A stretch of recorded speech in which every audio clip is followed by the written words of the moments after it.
doesn't go through a process of refinement and conditioning. And this is what they call your ascension or your awakening. It's the process of building your neurons to take up all of this higher spiritual energy while you in physical form. And it's hard. And it do stuff to you mentally and physically. And if you ain't working and diligently and you ain't strong enough, you won't make it through it. You have to start all over in another life. You won't make it through it because it's a hard road. And everybody want to try to find like the shortcut. What's the easy way? Ain't no easy way. It's going to be hard no matter how you cut it. I'm looking to see what the comments is in case I got to answer some questions.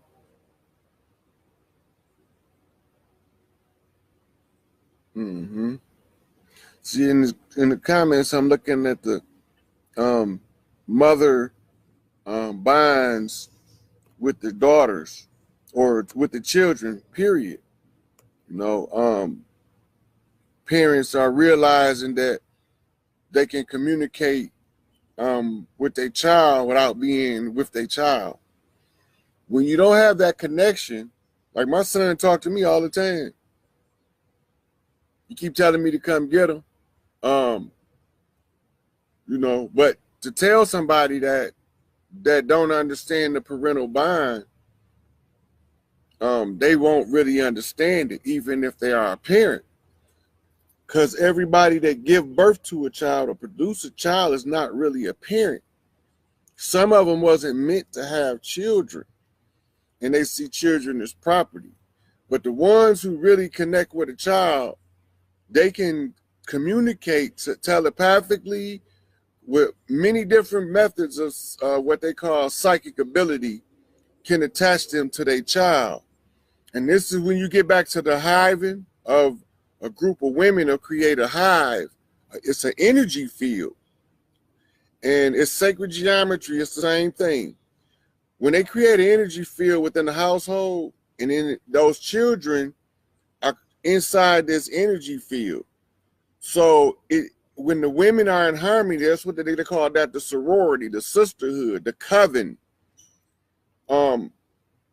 When they are, all of them are on the same page, they all feel good about life and about their accomplishments individually, and then they come together to share that with these children. It creates a giant torsion field around the home, and it all has to center around the woman in the middle, what they call the matriarch or the coven leader or the lead witch or the old wise woman or big mama or mud deer, whatever you want to call her. It's centered around her. She's the center. She is the heartbeat of the torsion field. Now, my mother was at home before she passed, but she was in the semi comatose state.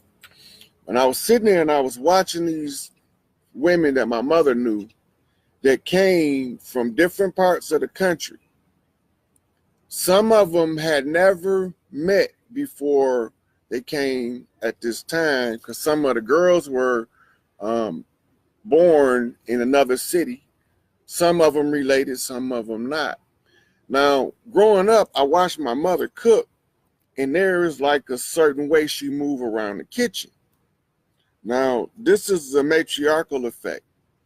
While I was sitting there watching, my mother was laying in the living room, and I was watching these women not talking, they not bumping into each other, but they weaving in a well-organized manner like they had been cooking together for years. But then I noticed that my cousin wife, which so happened to be the eldest woman there, everything she was doing was the same thing I used to see my mama doing. And then it tied me back to my studies about the hive effect and the matriarchal structure that we had, and how the matriarch, even though my mother was laying there, she was still controlling the flow in the kitchen. And that's why they don't have to keep saying, excuse me 1,000 times. They synced. They don't have to keep saying, let me pass, can you pass me this? They passing stuff to each other without exchanging words. They doing this in real time, and I'm unraveling to improve himself, decided he want to do something wrong to a woman, he gonna get it back tenfold.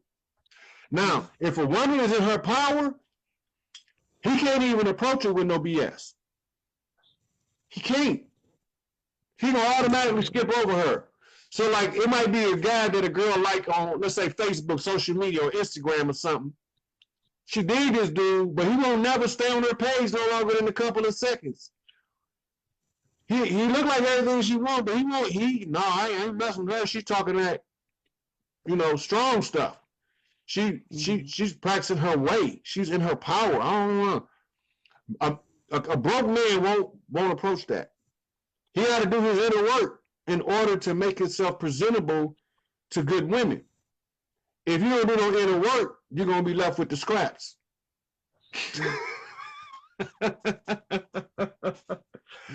Hey, what I tell you, these man boat suckers is gonna end up happening. These 250,000 vote women gonna get on one of these man boat dudes, and what they gonna do? Buckle. Combust.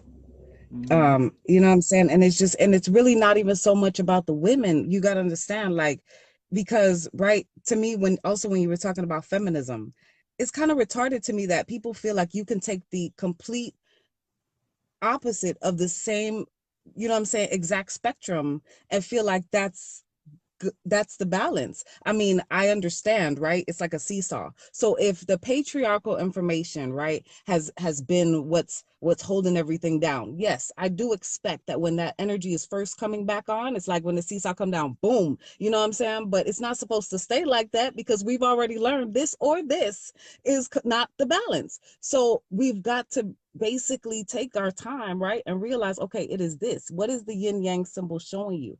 And right, for anybody who is energetically like sensitive, right, what you can do to understand the power of the balance, right, of that matriarchal and the feminine and masculine energy. Draw the yin yang symbol, right, but don't draw it touching. By the way, shout out to Terrell Sage, he's the one that taught me this. But don't draw it touching, right? And look at that. It looks like a river, like an S, almost like a serpent. You know what I'm saying? So look at that space in between, and as you're looking at it, draw in air, right, and circulate it around your crown. Like I'm getting lit just visualizing it. Circulate it around your crown, then your third eye. You know what I'm saying? Send it towards the back, down your spine. You're gonna go around your hips, out and around, down your leg, circulate it around your genitalia. Like, but especially the women, you got to understand, like, it's battery packs, y'all. Like, we got to understand our bodies and our avatars and what we really are as elementals, so we can be really using what we are, because it's amazing. Right, and then send it out through the bottom of the feet and connect it to the middle of the earth.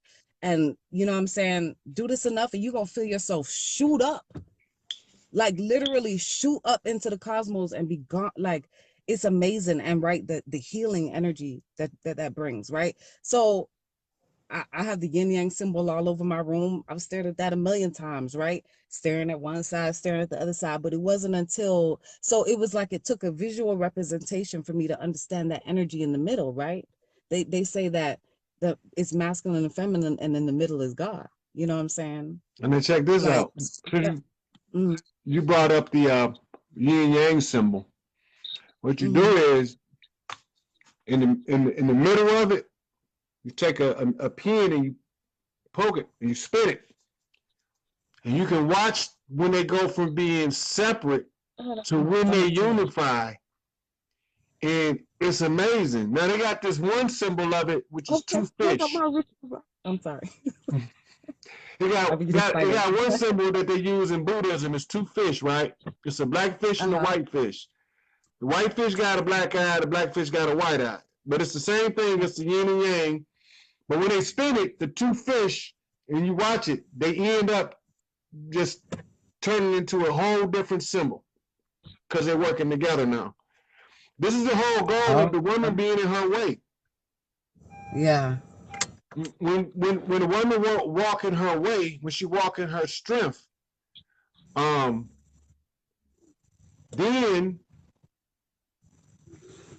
I wonder if these people trying to get in the video to see it.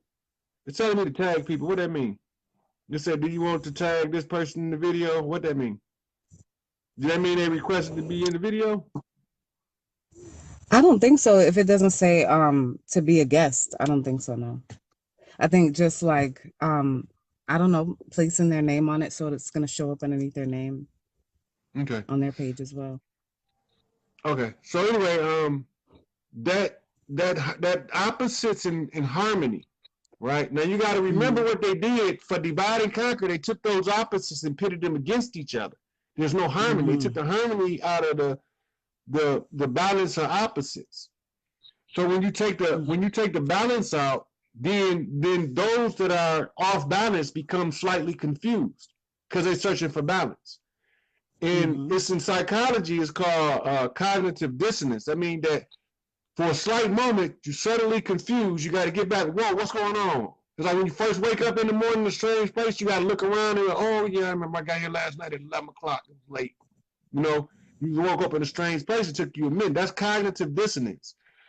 And so what they did is when they set us against each other, they exploited the cognitive dissonance by creating a whole nother narrative, a subjugating narrative, a dividing narrative, which makes the women feel inferior, make the men have an inflated ego or overly inflated ego. Then they told the men that they can go out and collect as many of these women as they think they can control while they're in their weakened state. Well, I'm going to tell you this. The average guy, in truth, can't handle more than one woman. He can handle a whole lot of sluts, but he can't handle more than one. An average guy can't handle more than one woman. Then you have your dude that's slightly above average. He might be able to handle one or two. But I don't think he's going to just dive in that situation blindly. Nor will he allow his women to dive in that situation blindly. There's a difference between the way things were and the way things are. Now, what do? We sneak off. We go hide in the bushes with the slut down the street or whatever. Or we take her to the room, whatever, try to keep it away from the woman. Why is he doing that? Where did he get that from and who taught it to him? And when you trace it back, that wasn't always how it was. Men, like for instance, I'm going to give you a good reference for this. Read Maya Angelou's All God's Children Need Traveling Shoes. In this book, she's talking about this African king she was dating. And one day he came to her and he was like, my wife wants to know, am I going to marry you or is this just a fling? And it caught her off guard because his wife telling him, look, you ain't gonna be over there just checking her oil. You're gonna either buy the car or let that motherfucker on the lot. You know, this is what his wife telling me. And so we not looking at, well, what is that all about? Then he broke it down to her in the book. So I'm not gonna break it down because I want y'all to read the book because it's an excellent, I love Maya Angelou. Which she had this poem, one of my all-time favorite poems, this Phenomenal Woman, that I ended up writing a song behind that. I recited that in school when I was young. But once we understand what's going on, right, that we living like reptiles, but we mammals. We living like solitary nomads, but we pack animals. Them two understandings alone changes our interaction with each other. Right? So then, in a woman that's in the way of the woman, a man that's not qualified, he's going to be scared to approach her. He's not going to want to approach her. But the one that's walking in his power, he ain't going to accept nothing less. He's not going to accept nothing less. So, in the whole scheme, what we're not understanding is the most powerful creature on this planet is the woman. The woman has been deliberately denied knowledge of self, knowledge of strength, knowledge of ability. By keeping these things from the woman, she knows something there. She sense it. She don't know what it is, but she knows something ain't right because she can feel it. And you hear women all the time say, just something ain't right. I just don't know what it is. And they feeling it. They know it ain't right. They just don't know what it is. So then you got some dude like me come along, slightly eyeball upstairs, don't accept the status quo answers, and I start asking the wrong questions to these patriarchs. They don't want to give me satisfactory answers. Like, okay, I got 5 women. What do I do with them? Why would I want to sell them? Why would I want to rent them out? That's foolish to me. Based off all of this, the power I know these women got, why would I want to share that power with that strange dude because he got $20? That's foolish to me. So I think that once we learn how to empower the women, because they're the most powerful creature on earth. The next second most powerful creature is a fully realized man. And the reason why the woman become more powerful than a fully realized man is because she can wake his ass up. A woman can accelerate his development at an accelerated rate than him trying to develop alone. And so you see a lot of the secret societies have these guys mistreat the women and hold the women back because they don't want these guys to really get in. Like, you got to have something quirky with you to not ask these questions, you know? Yeah. And that quirk is that patriarchal system. I'm going to ask the questions. I want to know, why do I got to suffer? I want to know why everybody look like me got to be on the bottom of the barrel. I thought it was because my skin. I didn't ever know it was because of something called a portal of light they call a vagina. I thought it was because I look like this. I didn't know that my oppression because I look like this because I support my women is the reason.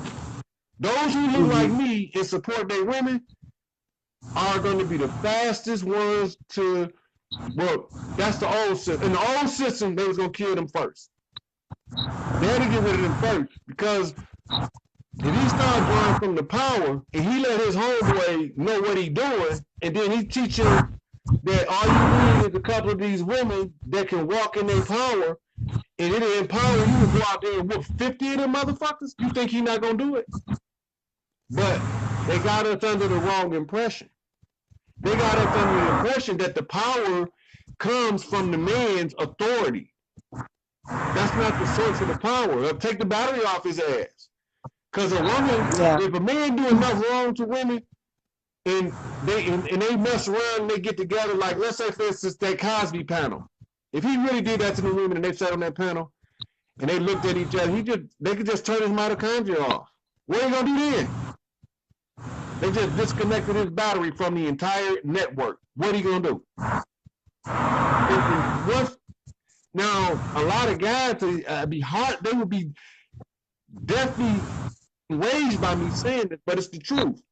Now, you have a guy that's striving now, but he haven't fully attained his power yet. And then you got this woman that's trying to support him, and they don't know where their conflict is coming in. They don't know that their conflict is coming in is because she's not in her power first. It's like stacking up dominoes to knock them down. If you don't set the right dominoes up in the right order, they're not going to fall. If you put them too far apart, they're not going to fall right. You put them too close together, they're not going to fall right. You're not going to have the right effect. It's the same thing. Yeah. And so some of us, like me, I sit back and I give all the power she needs. She don't know it. I'm sitting over there. I'm charging that fucking battery. She don't never know what I'm doing. I ain't gonna tell her. I don't have to tell her. I just want to feel powerful because the more of them get powerful, the weaker the grasp of the tyranny is. I don't care about just laying up to have sex. That don't mean nothing to me. I don't have enough value to override my disdain for the oppression and the subjugation. Right? Now, if we didn't have that, I'll probably feel like Happy the Jackrabbit. Where she at? How many of them is it? You know what I'm saying? But I don't feel that that's appropriate under the oppression, right? Under the oppression, my first agenda is not to have sex. That's not my first agenda. My first agenda under the oppression is to find the exit. How do we get from under the oppression? Which brings me to the way of the woman. I couldn't escape it. I tried to overlook it because I was thinking like a patriarch for a long time. And every time this hit me upside the head, right? It was confusing. I'm like, why do I keep getting confused when I run into this issue? So wait a minute, let me step back before I got confused and see where I was at. And I keep coming to the same place. I make sure I can all over Earth. And then as you know, in my patriarchal mind, I'm like, this don't make sense. This don't make sense. That's because I'm thinking like a patriarch. As a patriarch, I'd just jumped on the oppression bandwagon, on the subjugation, the selfish bandwagon. I can't do that. I can't leave the world like that for these kids that is just innocent. You know, so I hold myself to a different standard. I don't hold nobody else to the standard I hold myself to because 99%